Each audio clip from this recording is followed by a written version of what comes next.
Assalamualaikum warahmatullahi wabarakatuh. Selamat pagi dan salam ketemu kembali pemirsa Kaltara TV dan Radio Kaltara di mana Anda berada.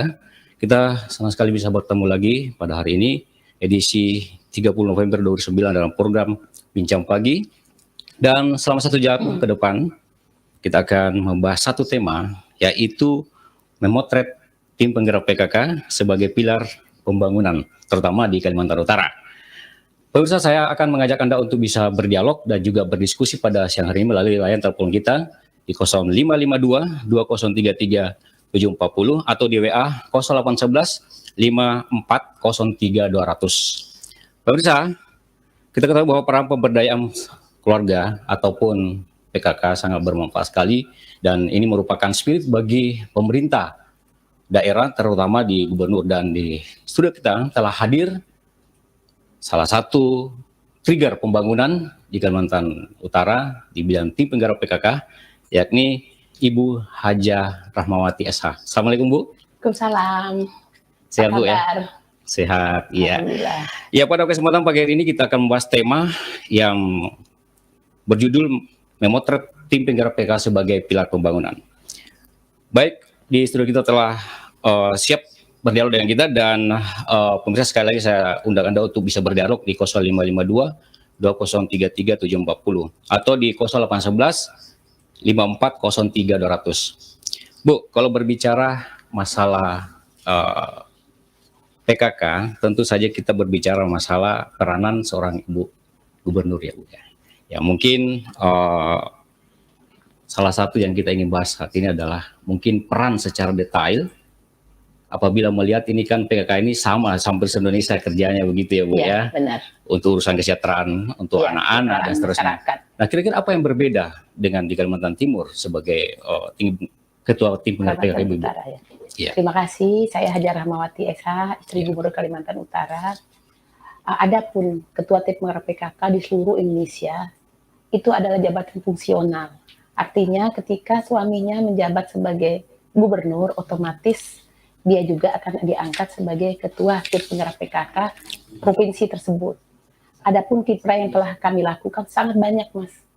Karena saya pikir ini tantangannya lebih ekstrim dari provinsi lain, karena kita, walaupun kita hanya 4 kabupaten dan 1 kota, tapi geografis kita berbeda dengan provinsi lain.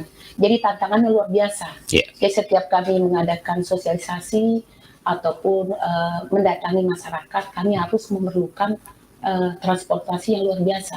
Ya, dari darat, langsung ke sungai, langsung darat lagi, bahkan kadang-kadang kalau kami masuk itu, bisa kadang-kadang kami naik sepeda motor. Ya, itulah tantangannya yang terberat ketika kita mengadakan sosialisasi tentang PKK. Adapun PKK itu ada 10 program PKK, itu semua mencakup dari kesehatan, tata cara di dalam rumah, anak, stunting, dan juga berbagai macam banyak yang, dan juga itu akan berkaitan dengan OPD. Tetap ada kaitannya. Misalnya Pokja 4 berkaitan dengan kesehatan, dan Pokja 2 misalnya dengan berkaitan dengan Perindakop, Koperasi UMKM. Seperti itu. Ya, dan Ibu ini kan membutuhkan fisik dan tenaga, dan kalau masalah fisik dan tenaga mungkin juga keprofesionalan nggak diragukan karena Ibu berpuluh-puluh tahun juga mendampingi Ibu, Bapak sebagai anggota Polri, Bu, ya. Nah, tapi sebelum kita sebagai Bu Enggari, Bu, ya, sebelum kita lebih jauh, Bu, pemirsa banyak yang bertanya seperti apa sih latar belakangnya Ibu dulu ini, mulai dari mungkin sekolah, terus ketemu Bapak mendampingi. Sebelum kita masuk ke intinya, Bu, silakan, Bu. Terima kasih. Saya adalah aslinya ada orang kampung. Saya bersekolah di suatu kabupaten yang kecil di provinsi mana tuh? NTB. Di NTB itu ibu kotanya kan Mataram, Lombok. Lombok, Mataram. Jadi untuk ke kabupaten saya itu harus melalui sama juga geografis di sini, lewat darat, kemudian naik ferry laut, kemudian baru sampai ke kabupaten. Saya orang tua saya kebetulan ibu saya orang sana. Bapak saya orang Bugis. Oh, Bugis? Iya, Bugis. Boleh detail, Bu, Bugis apa? Bugis Bone. Bugis Bone, Iya, oh berarti KKMB ya? Iya, KKMB ya. Okay. Bapak saya Ahmad Dengmape, biasalah kami orang Bugis. Waktu dulu, bapak saya mungkin merantau, biasa berniaga, mulai mendapat istri, orang sana, orang NTB, itu ibu saya. Jadi kecil saya di sana, SD, SMP, SMA. Kemudian begitu tamat saya kuliah di Jogja, di Cokro Aminoto, walaupun mungkin berbeda bidangnya waktu. Bagian hukum. Ya dulu sebenarnya saya ingin jadi dokter, cuma karena apa yang harus dimunculkan sehingga tim penggerak PKK ini hanya bukan cuma lipstik, tapi memang dia betul-betul nyata membantu real pembangunan gubernur. Ya terima kasih. PKK ini adalah mitra pemerintah, artinya perpanjangan tangan pemerintah dan tidak mendapat gaji. Itu betul murni kami adalah gerakan sosial. Pengabdian. Artinya, dan kami juga harus bermitra dengan pemerintah, karena semua Pokja itu pasti bersentuhan atau bermitra dengan OPD terkait. Dan lebih yang kami pentingkan adalah stunting, kesehatan, UMKM, ya seperti itu. Ya. Dan itu udah berjalan sekarang Bu ya? Sudah sangat luar biasa. Ya Bu, ini kaitannya kemarin kan Ibu adalah Bunda Literasi, Bunda Ibu PKK, terus ini kan ada satu kesatuan Bu ya. Bisa digambarkan Bu seperti apa responnya pemerintah daerah, regional, pusat? Dan terima kasih. Semua berkaitan seperti Bunda PAUD pasti ada di PKK juga ada. Itu Ketua Pokja PAUD. Kemudian Bunda Literasi itu berkaitan dengan Pokja 1. Jadi semua berkaitan maupun apapun program yang ada di setiap saya jadi ketua tetap akan bermuara ke PKK. Karena PKK itu sangat luas. Kenapa PKK itu langsung bersentuhan dengan masyarakat? Karena memang kader-kadernya pun kita dari desa-desa, dari dusun-dusun. Jadi betul-betul sangat bersentuhan dengan masyarakat. Adapun literasi itu adalah kami bagaimana caranya biar kita di pelosok-pelosok, anak-anak mau membaca atau membuka buku. Jadi saling keterkaitan ya? Saling keterkaitan. Begitu juga dengan Bunda PAUD, bagaimana kami mendatangi sekolah-sekolah PAUD yang ada, memberikan mereka semangat dan melihat mereka keadaan mereka, anak-anak kita, biar mereka mau bersekolah. Adapun juga berhubungan juga dengan posyandu. Posyandu itu berhubungan dengan stunting. Bahkan lansia mungkin juga ya? Lansia, ibu hamil semua. Jadi kami tetap mendatangi. Adapun pola yang kami adakan tidak seperti yang mungkin kurang efektif yang ke belakangnya. Yaitu seremonialnya misalnya ibu hamil, kita memberikan bantuan, anak-anak stunting hanya memberi bantuan, setelah itu kami pergi, kami tidak mengubah pola dengan bekerja sama dengan kabupaten dan juga dengan BKKBN juga kami bekerja sama. Kami membentuk pola zona. Ya, untuk mengangkat stunting harus kami istilahnya kami harus mengawasi sampai 1000 hari. Ya. Bu Gup, Ibu Haji, ini kan ukurannya masyarakat itu adalah prestasi Bu Haji, tentang kerja itu. Mungkin ada sederet prestasi yang mungkin bisa dilontarkan supaya masyarakat bilang, wah benar, ini kerjanya memang betul-betul real. Ya, prestasi kami cukup luar biasa. Mengenai literasi sekarang ini, contohnya Malino dan KTT. Yang ketua tim PKK-nya sudah membuat bagaimana biar anak-anak itu mempunyai minat baca yang luar biasa. Dengan setiap desa, setiap dusun membuka istilahnya kayak perpustakaan atau taman bacaan. Jadi setiap desa sudah mempunyai taman bacaan. Kemudian yang ada internetnya, mereka membuat istilahnya menyerahkan komputer atau ya semacam bukan laptop ya, semacam seperti itu, agar mereka bisa membuka pengetahuan, misalnya ada websitenya, ketika mereka ingin tahu sesuatu atau ingin membaca tentang ilmu pengetahuan tentang keadaan di luar, itu pun melalui website dan buku-buku bacaan dengan cara memperbarui setiap dusun-dusun, desa-desa tetap mempunyai perpustakaan mini lah, entah di pinggir sungai, nanti dibuat entah di rumah siapa, tetap mendrop buku-buku. Itu dilakukan oleh semua tim penggerak PKK kabupaten dengan berkolaborasi dengan provinsi. Baik pemirsa, jadi memang tidak berdiri sendiri ya, dia harus kerjasama dengan 5 kabupaten kota di Kalimantan Utara. Tapi kita akan kembali lagi saat lagi bersama dengan Bincang Pagi di Kaltara TV dan Radio Kaltara. Tetap bersama kami.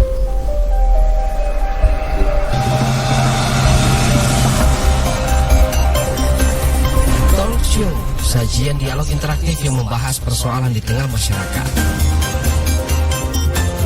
Assalamualaikum warahmatullahi wabarakatuh. Pak, itu pelatihan PAUD kemarin pengurus LPJK Kalimantan Utara. Jadi sehingga nanti LPJK kita sudah ada nih, sebenarnya ini peluang baik Pak buat masyarakat. Karena memang ada juga sih kontraktor yang bilang enggak usah lah kita masuk jadi kontraktor lama, betul kan? Ada repot yang di dengan menghadirkan narasumber berkompeten di setiap bidangnya. Kami hadir menyapa pendengar setiap hari Senin hingga Sabtu pukul 9:30 waktu Indonesia Tengah. 1. Kejutan meriah atau surprise hadiah Bersama saya Nia Jan. Saya Muhammad Amal. Saya Diki Umacina. Saya Setiadi Al-Aziz. 2. Dan bersama saya Ayani Joni.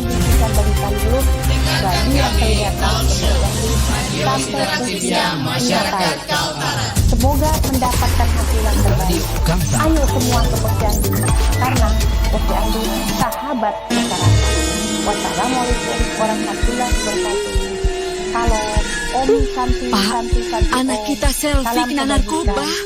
Ibu tahu dari mana? Ibu temukan obat-obatan dan serbuk putih di dalam tasnya. Terus obatnya ibu bawa ke Kalimantan Utara puskesmas, Pak. berada di Terus antara dokter di segitiga emas puskesmas yang menghubungkan ngomong negara apa? ASEAN Katanya dan itu juga obat air laut terlarang. Kepulauan Indonesia II, Narkoba, Pak. melintasi Apa? Australia, Korea Selatan, Ingat, Jepang, narkoba dan China. tidak memilih siapapun Semua peluang korbannya. investasi Siapa nyata, saja, bertunjang di mana dengan saja sertifikat dapat memadai, terkena narkoba. dan studi kelayakan Lindungi orang sebagai tersayang Anda investment dari grade ancaman offer narkoba. di wilayah Iklan layanan perbatasan masyarakat dan ini jalur perdagangan dipersembahkan strategis oleh Indo-Pasifik. Radio Kaltara. Gerbang masih berbatas. Berinvestasi di Provinsi Kalimantan Utara, Kaltara arah ke depan. Promo spesial. Dapatkan jamu tetes HG dengan harga promo. Beli 2 botol jamu tetes HG dengan paket hemat hanya Rp220.000 per botol. Promo ini tidak berlaku di apotek dan gerai toko obat. Promo ini khusus bagi pelanggan jamu tetes HG yang datang langsung ke studio Radio Kaltara FM, distributor resmi PT Jamu Jaya Pamungkas Semarang, Jalan Belari Raya, Kompleks Perumahan Polri, Blok C1 nomor 1 Tanjung Selor. Telepon 0552 2033 740.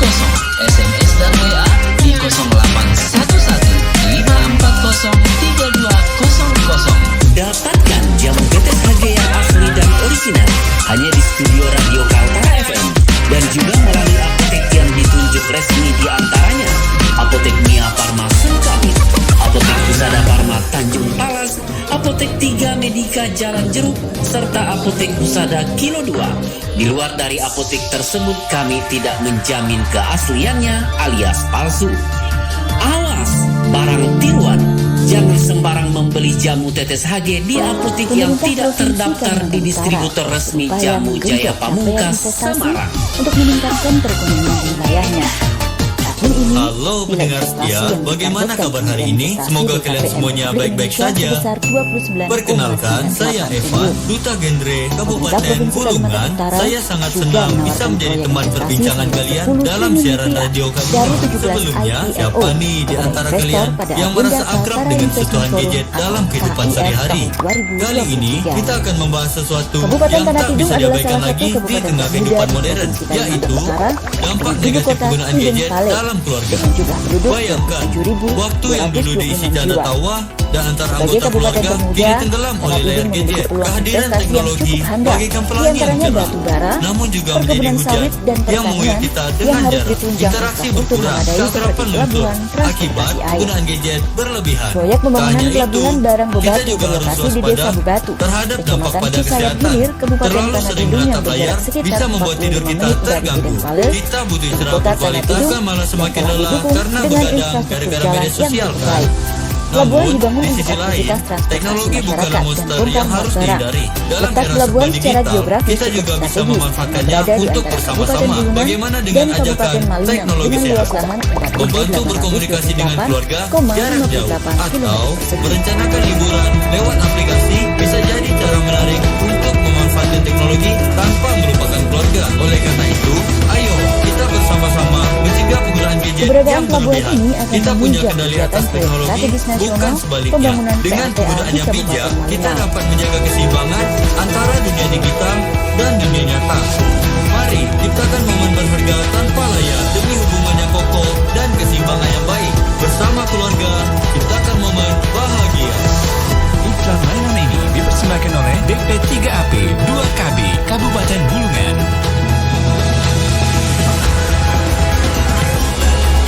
Talk Show, sajian dialog interaktif yang membahas persoalan di tengah masyarakat.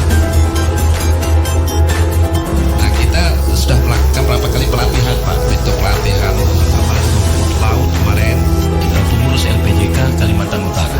sehingga nanti LPJK kita sudah ada nih, sebenarnya ini peluang baik Pak buat Pemerintah masyarakat. daerah Karena memang Kabupaten ada Tanah juga Tidung sih kontraktor yang memberikan bilang, nggak dukungan usah lah kita masuk perizinan, jadi kontraktor lama betul dan katanya. pengembangan wilayah. Perusahaan logistik, transportasi, Dengan dan menghadirkan pengiriman barang narasumber untuk mengisi berkompeten moda setiap transportasi bidangnya, pelabuhan. Kami hadir menyapa pendengar setiap hari Senin hingga Sabtu pukul 9:30 waktu Indonesia Tengah. Bersama saya Nia Jan. Saya Muhammad Amal.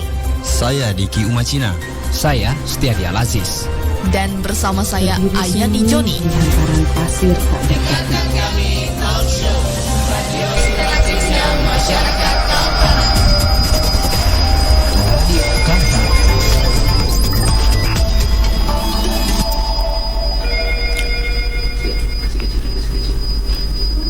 Terima kasih pemirsa, Anda masih bersama dengan kami Bincang Pagi di Kaltara TV dan Radio Kaltara, masih bersama dengan Ibu Hajah Rahmawati SH.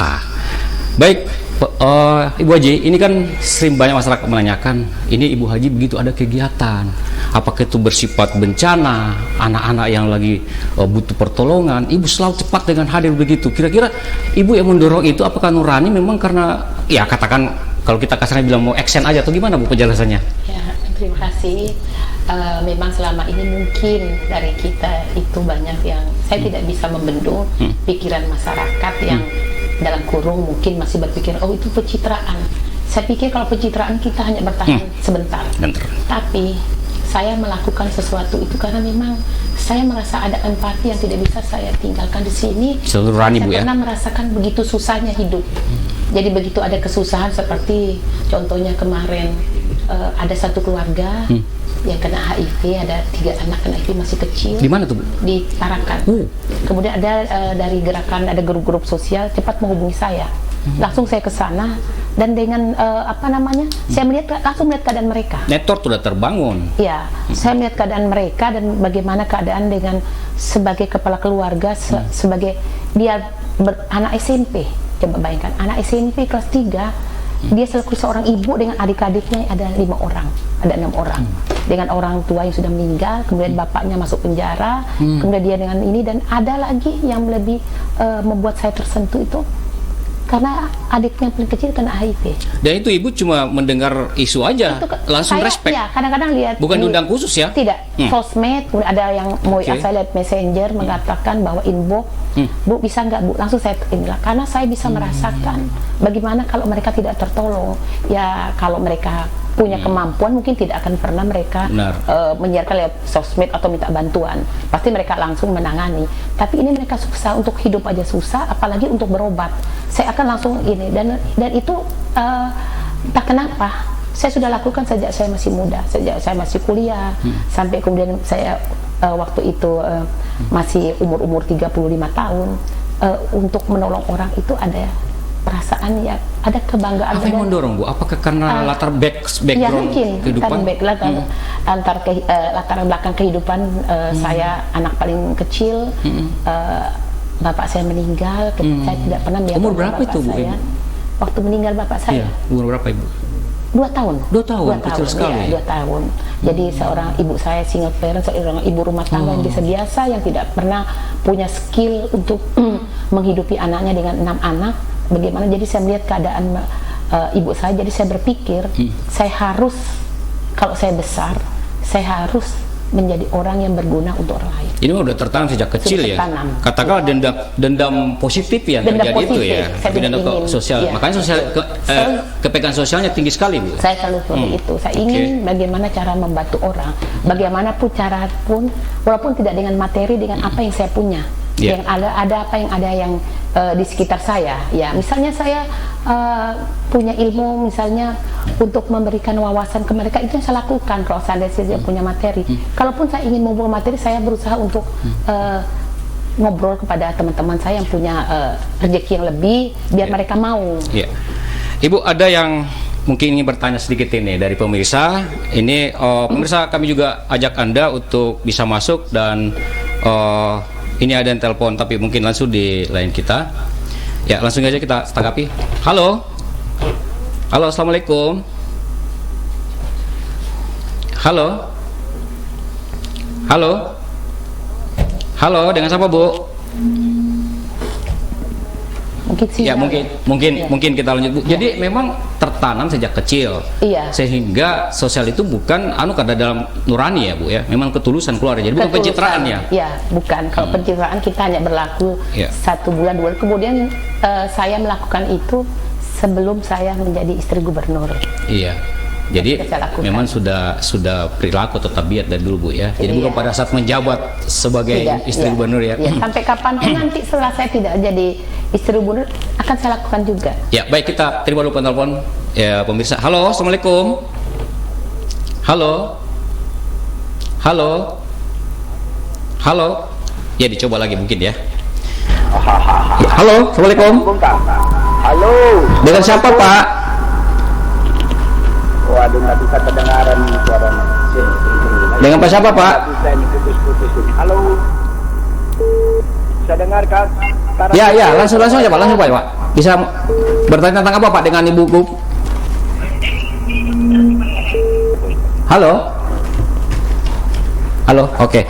Bu, ini berlanjut dari sosial, sehingga mungkin ingin memperbesar sosial itu membangun yayasan. Ya. Itu berkaitan dengan sosial itu gimana? Ya, ada di suatu tempat, mungkin dilihat di websitenya atau di Instagram, di media Harapan Project. Ya, itu tersentuh saya ketika melihat ada seorang orang luar negeri, bukan orang warga negara Indonesia, lagi berselancar di satu tempat.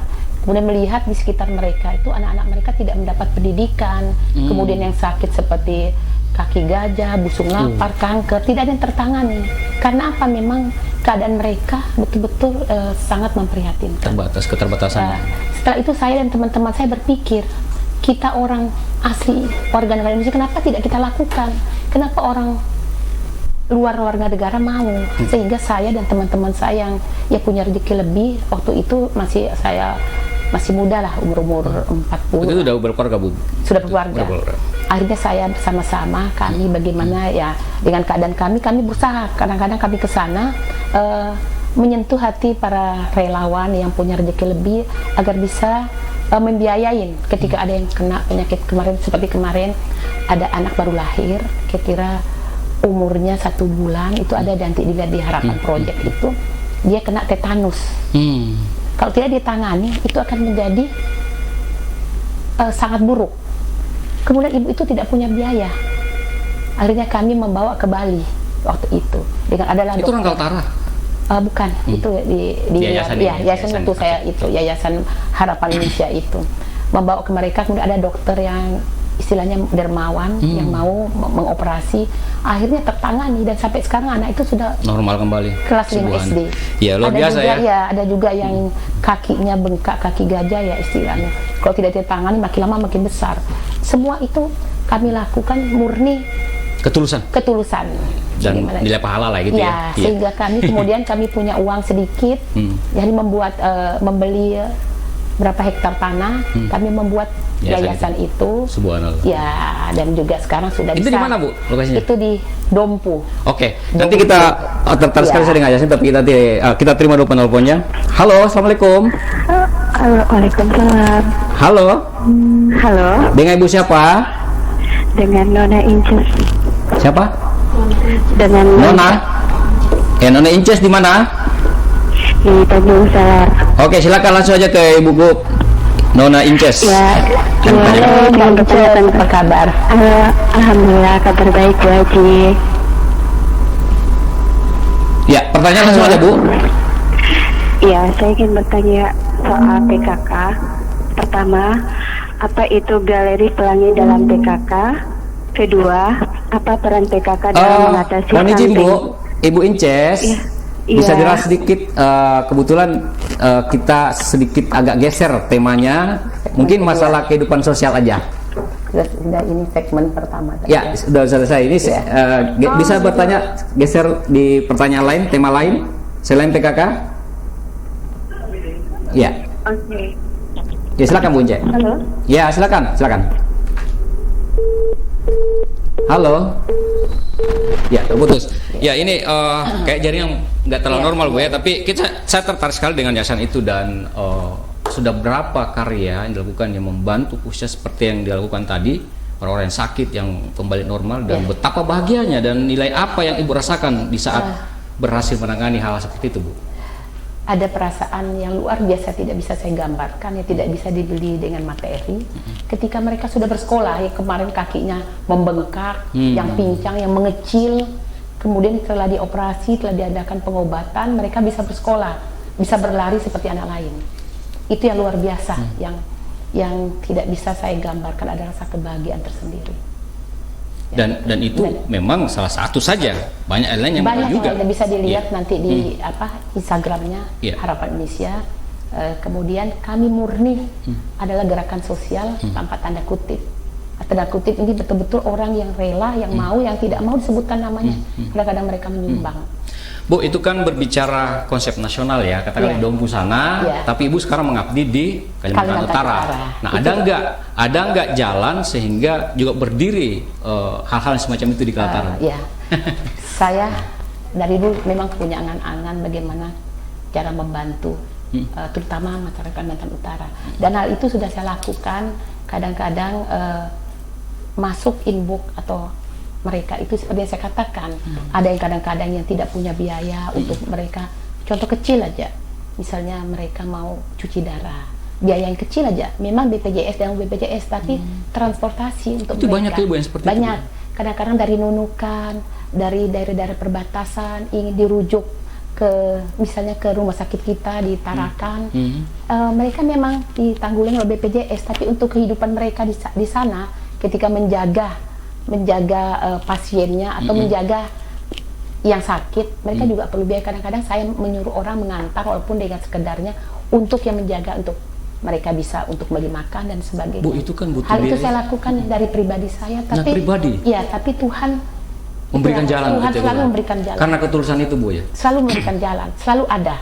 Alhamdulillah. Dan itu sudah saya lakukan, dan saya juga kadang-kadang menyuruh orang, misalnya tiap minggu saya antar walaupun sedikit untuk biaya mereka untuk makan yang menjaga. Seperti itu saya lakukan. Sampai kemudian juga kalau saya kalau ada saya kegiatan di Jakarta, pasti saya mampir ke tempat rujukan kita. Dari kadang-kadang ada penanganan penyakit tertentu yang tidak bisa ditanggulangi di sini, seperti operasi bypass dan sebagainya. Dirujuk ke harapan kita atau ke rumah sakit yang ada di kota yang sudah. Dan pasti terkonek ke yayasan itu ya? Ya, tidak ini langsung ke saya pribadi. Nah, kadang-kadang mereka punya uang untuk pasien karena BPJS, tapi yang mengantar mereka kadang-kadang tidak punya. Bingung juga jaringannya kemana gitu kan? Sedangkan anak ini sudah mulai harus penanganan, harus genting kan? Ya, nanti saya dengan sedikit ada rezeki pasti saya bantu. Kemudian yang kedua, sampai di sana ada lagi kendala. Mereka seperti saya katakan, kalau anaknya di sana kan perlu proses. Kalau untuk penanganan BPJS dan sebagainya harus antri. Dari provinsi lain kan banyak juga yang dirujuk ke sana. Ya mungkin bisa sebulan, bisa 2 bulan. Mereka menunggu daftar antri untuk dioperasi. Nah, keadaan mereka yang menunggu, ya saya yakin mereka-mereka yang dirujuk itu kadang-kadang kemampuan finansial mereka ya mungkin di bawah rata-rata. Ya seperti itu. Jadi dinamikanya luar biasa, Bu, ya. Ya, jadi mereka saya juga tetap berkunjung ke sana. Saya berusaha untuk memberikan mereka apa yang bisa dibantu. Baik. Itu. Pemirsa, menarik sekali ya. Dengan sebenarnya ini inspirasi buat kita, dan juga sebenarnya kita bisa berkreativitas dan bisa juga berdiskusi dengan beliau terkait masalah kegiatan-kegiatan sosialnya. Baik, kita kembali nanti sesaat lagi karena masih ada beberapa segmen lagi yang kita akan bahas di kesempatan bincang pagi ini. Tetaplah bersama saya di Kaltara TV.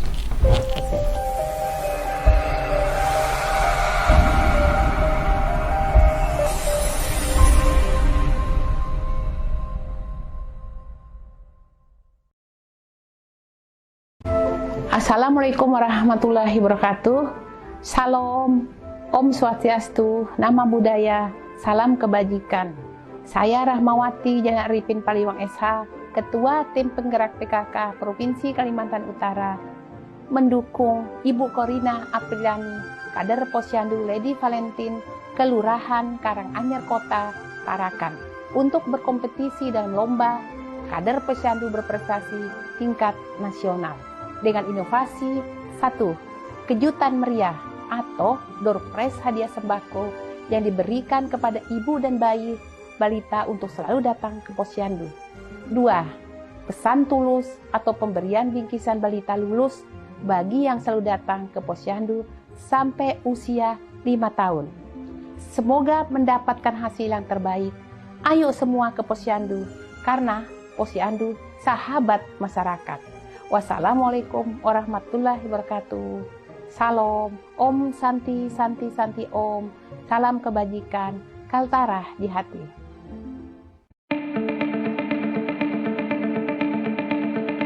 Kalimantan Utara berada di antara segitiga emas yang menghubungkan negara ASEAN dan juga alur laut Kepulauan Indonesia II, melintasi Australia, Korea Selatan, Jepang, dan Cina.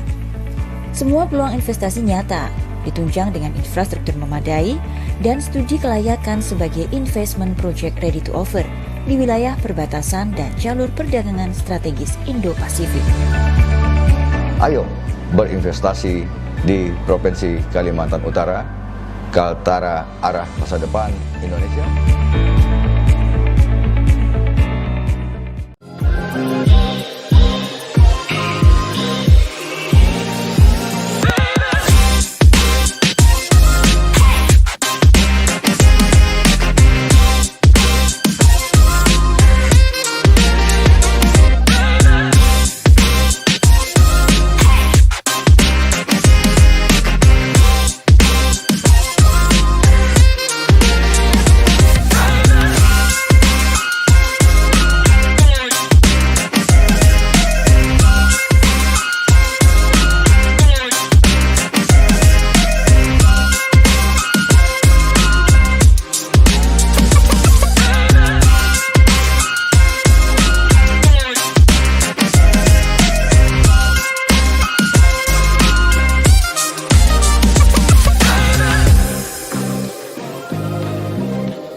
Pemerintah Provinsi Kalimantan Utara terus berupaya menggenjot capaian investasi untuk meningkatkan perekonomian di wilayahnya.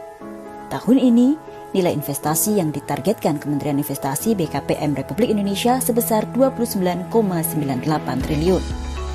Pemerintah Provinsi Kalimantan Utara juga menawarkan proyek investasi senilai 10 triliun rupiah dari 17 IPRO kepada investor pada agenda Kaltara Investment Forum atau KIF tahun 2023. Kabupaten Tanah Tidung adalah salah satu kabupaten termuda di Provinsi Kalimantan Utara dengan ibu kota Tideng Pale dengan jumlah penduduk 27.226 jiwa. Sebagai kabupaten termuda, Tanah Tidung memiliki peluang investasi yang cukup handal, di antaranya batu bara, perkebunan sawit, dan pertanian yang harus ditunjang infrastruktur memadai seperti pelabuhan transportasi air. Proyek pembangunan pelabuhan barang Bebatu berlokasi di Desa Bebatu, Kecamatan Sesayap Hilir, Kabupaten Tanah Tidung yang berjarak sekitar 45 menit dari Tideng Pale, ibu kota Tanah Tidung, dan telah didukung dengan infrastruktur jalan yang cukup baik. Pelabuhan dibangun untuk aktivitas transportasi masyarakat dan bongkar muat barang. Letak pelabuhan secara geografis cukup strategis karena berada di antara Kabupaten Bulungan dan Kabupaten Malinau dengan luas lahan 4.828,58 km persegi.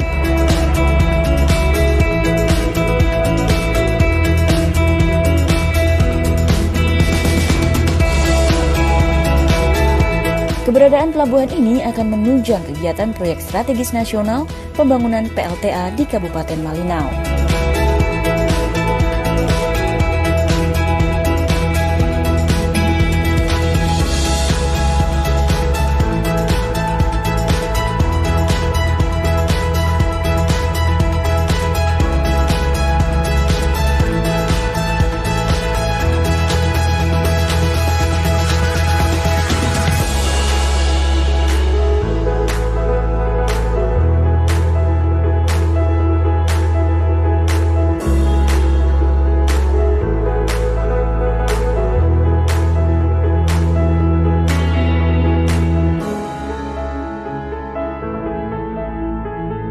Pemerintah daerah Kabupaten Tanah Tidung memberikan dukungan perizinan, regulasi, dan pengembangan wilayah.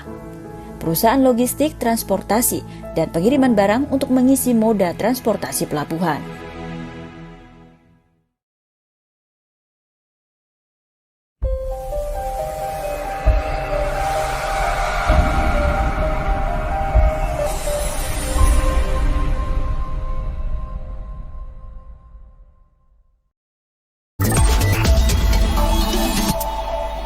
Pemirsa, terima kasih Anda masih bersama di Kaltara TV dan Radio Kaltara di Bincang Pagi pada hari ini, masih bersama dengan Ibu Gubernur Kalimantan Utara, Ibu Haji Rahmawati. Bu Haji, ini kan tadi saya tahu bahwa Ibu sudah berkarir di dunia sosial sejak belum menjadi apa-apa. Katakanlah masih umur 13 tahun, itu masih muda mungkin Bu ya. Tapi Ibu sudah bergaul dengan anak sekolah yang putus sekolah, lansia. Jadi berarti ini memang murni dari dulu. Kenapa bisa memfokuskan ke situ Bu?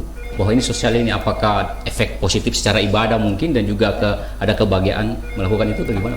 Karena seperti yang saya katakan, saya pernah susah.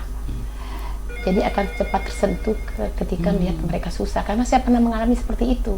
Jadi saya memposisikan diri bagaimana kalau saya berada di tempat posisi mereka. Dengan keterbatasan materi, keterbatasan ilmu, keterbatasan yang ada, tidak bisa melanjutkan sekolah atau untuk berobat. Jadi kalau saya selalu berdoa kepada Tuhan, ya mudah-mudahan Allah itu memberikan saya rezeki yang luas sehingga saya bisa membantu orang-orang yang membutuhkan. Tidak ada apapun yang terpikirkan untuk sesuatu hal, karena saya ingin murni ingin membantu mereka. Tetapi kalau di dalam perjalanan itu kan Bu, ada aja orang yang usil ya.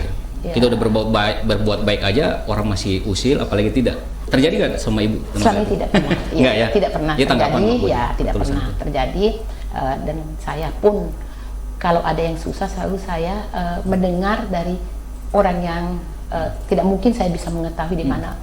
Itu pun saya akan turunkan teman saya untuk melihat benarkah atau tidaknya, baru saya akan ke sana. Bu, saya tuh penasaran sekali Bu, ini kan kalau berbicara tentang sosial itu kan geraknya kan di luar terus ya. Nah, bagaimana dengan sikap Bapak yang mungkin butuh perhatian di lapangan atau bagaimana mengaturnya Bu? Bisa diceritakan Bu? Karena sebelumnya saya adalah wanita pekerja. Sebelum saya menikah, Bapak sudah tahu aktivitas saya memang suka terjun, suka petualang dalam arti suka ke alam. Jadi kami berkomitmen bahwa bukan kuantitas, bukan kualitas untuk kita suatu hubungan, tapi ketika kita bertemu harus kita bagaimana untuk sama-sama mempergunakan waktu itu sedemikian rupa. Contohnya karena saya adalah bayangkari ditempa dari umur 21 tahun, Bapak waktu itu masih Kapolsek lah. Sudah biasa kami tidak pernah bersama. Ya karena di polisi itu kami sebelum menikah ada sidang istilahnya, sidang ya penegasan aturan-aturan main atau gitu istri ya. lah istilahnya. Nanti sidang, nanti di sidang pranikah semua anggota polisi mungkin ABRI seperti itu. Jadi berisi aturan ya? Ya, bahwa mereka harus merelakan ketika suaminya itu bertugas. Dan itu milik negara. Ya, jadi sudah biasa saya mandiri. Misalnya kadang-kadang ketika anak saya sakit tidak perlu saya memberitahu suami ketika berada di tugas. Tapi yang menarik Bu, bukan cuma Ibu yang sosial, tapi Bapak juga saya ini kurang lebih sama Ibu, bahkan lebih empati lagi. Dan saya pernah menyaksikan beberapa kali Pak. Memang begitu ada koordinasi memang atau sama frekuensi chemistry-nya atau gimana Bu? Kebetulan memang kalau memang kita pernah susah, jadi kita bisa istilahnya pernah mengalami sesuatu, jadi kita bisa mengetahui bagaimana. Kan Bapak juga seperti itu. Bapak meninggal orang tuanya ketika beliau masih SMP. Ibu dari Sulawesi Bapak ya? Bapak asli ya orang Bugis. Bapak orang Sinjai. Oh Sinjai. Sinjai ya. Kemudian bapaknya meninggal ketika umur masih SMP, kemudian menjadi tulang punggung keluarga. Kemudian memang ketika Bapak juga dulu pingin dokter, tapi karena biaya akhirnya masuk Akpol. Tapi kalau masih dokter nggak jadi gubernur Bu sekarang? Iya, memang karena saya pikir bukan semua tempat bisa kita untuk membantu orang. Cuman dalam pikiran kita waktu itu, kalau saya seorang bidan, seorang perawat, saya akan bisa lebih banyak langsung berhubungan dengan masyarakat. Waktu itu ya, Bapak juga mungkin begitu. Sebagai dokter mungkin bisa mengobati orang itu. Tapi setelah seiring waktu, apapun kita, baik ibu rumah tangga, pengusaha, dokter, guru dan sebagainya, kalau mau membantu orang bisa ya dengan ilmunya yang didapat. Saya sangat penasaran sekali Bu, itu kisah romantis. Kalau Ibu dengan Bapak tuanya, saya sekali kita tidak berbicara cinta sekarang, kita berbicara pendidikan Bu. Saya dengar Ibu menjadi Bapak angkat, Ibu angkat ya dari sejumlah mahasiswa, dan ini ada mahasiswa yang sudah injury time putus, dengar-dengar dari masyarakat, injury time mau putus, tapi ibu datang tidak ada angin, tidak ada hujan, langsung membantunya untuk melanjutkan pendidikan. Itu gimana bisa diceritain, Bu? Terima kasih. Waktu itu saya dapat ke Mangku Padi. Di situ ada seorang mahasiswa. Anak mahasiswa ini sudah semester 4. Kemudian orang tuanya meninggal, kan seorang nelayan yang mungkin meninggal karena musibah alam ya, di laut hilang. Anak ini cukup ingin kuliah, sudah semester 4, akhirnya tidak masuk kuliah. Saya pernah tanya, kenapa kamu tidak kuliah, Nak? Bu, saya tidak bisa melanjutkan kuliah saya karena biaya, sudah semester 4. Ada perasaan bagaimana kalau saya seperti itu. Dia ingin kuliah, tapi keadaan orang tuanya sebagai kepala keluarga hilang. Artinya yang menjadi beban bapaknya yang harusnya membiayai dia untuk melanjutkan kuliah yang sudah ada, akhirnya terhenti, akhirnya tersentuh. Nak, mari saya bantu. Saya pikir itu tidak seberapa. Misalnya satu anak kuliah, ya bukan yang lain kalau beasiswa dan sebagainya itu milik pemerintah, itu ya. Hal lain. Itu hal lain. Itu sudah ini ada persoalan pribadi nih kan. Persoalan pribadi karena saya paling sering masuk ke pelosok-pelosok. Kadang saya lihat anak-anak muda masih merasa sehat, masih kuat, dan kenapa saya tanya, kenapa kamu tidak sekolah tamat SMA, Bu? Kenapa sudah semester 4, Bu? Kenapa kamu tidak lanjutkan kuliah? Saya tidak kuat membiayai. Kenapa? Orang tua saya sudah meninggal. Pas di tengah jalan lah. Akhirnya saya tersentuh hati saya, begitu saya sampai rumah.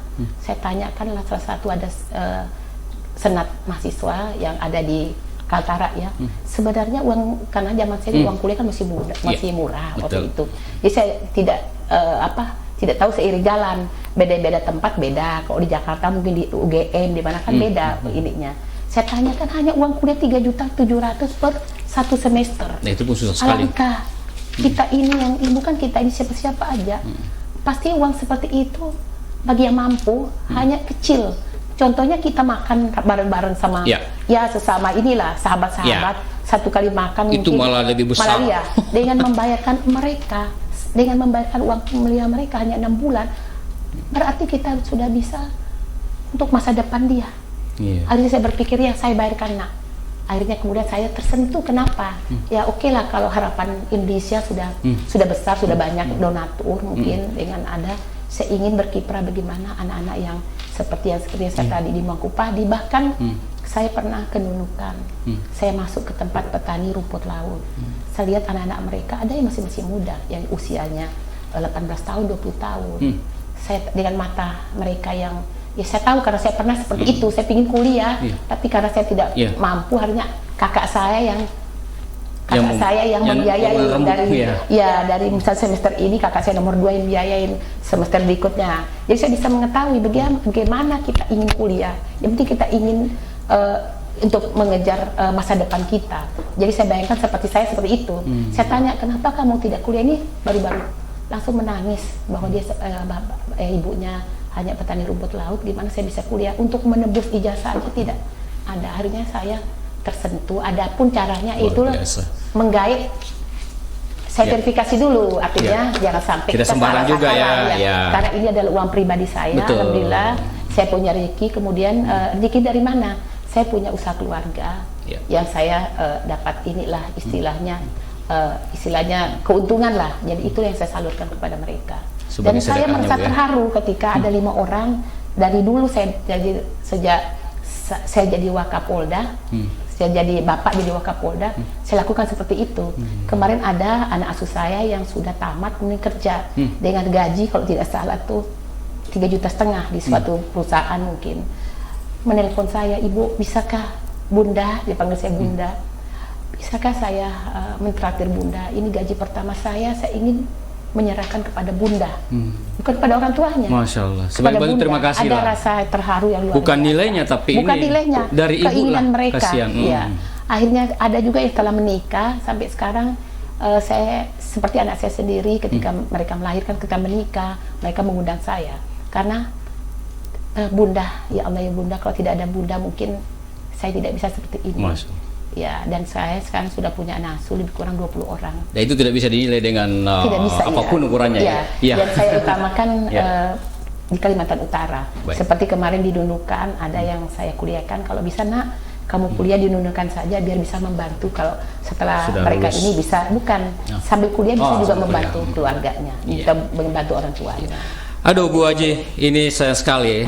Saya masih sangat punya semangat untuk membahas berbagai hal, menggali, dan ini pemirsa karena waktu itu sangat terbatas sekali. Ibu Haji juga punya kesibukan. Tetapi mungkin di lain kesempatan kita berjumpa kembali. Namun sebelum kita akhiri, mungkin ada closing statement yang disampaikan Bu Haji. Terima kasih. Terima kasih kepada kita semua, terutama kita yang diberi rezeki oleh Allah. Tidak semua kita bisa seperti yang ada di luar sana. Ada juga yang lebih susah dari yang ada di luar sana. Mari kita sama-sama saling bahu membahu, menyisihkan rezeki kita sedikit untuk membantu para masyarakat yang membutuhkan, baik lansia, seperti anak-anak kita yang ingin mengemban tugas, ingin kuliah dan sebagainya. Karena saya yakin 1 sen kita kumpulkan, kalau kita rame-rame, kita bersama-sama, kita bisa mendapatkan sesuatu yang luar biasa yang tidak akan terbendungkan. Dan juga pesan saya, jangan pernah merasa down ketika dikatakan kita itu pencitraan yang baik itu tidak perlu kita pikirkan, asal baik. Justru dengan pencitraan yang baik, mudah-mudahan orang yang membuli kita ataupun orang yang tidak suka pada kita akan terbuka pikirannya. Kenapa tidak? Asal pencitraan yang lebih baik untuk membuat mereka itu mau seperti itu. Baik. Ya. Ibu Hajar Rahmawati SH Jenal Paliwan, istri Gubernur Kalimantan Utara. Terima kasih Bu. Terima kasih. Daging semua isinya acara kita pada hari ini. Mudah-mudahan bermanfaat bagi pemirsa dan pemirsa. Sebelum saya akhiri, satu statement dari saya bahwa kita butuh ibu-ibu ataupun motivator, kreator tentang masalah kehidupan sosial di Kalimantan Utara. Terima kasih Anda telah bersama kami. Kami berdoa mohon maaf jika ada salah kata-kata dalam acara ini, dan kita ketemu di lain kesempatan. Assalamualaikum warahmatullahi wabarakatuh. Sampai jumpa. Terima kasih.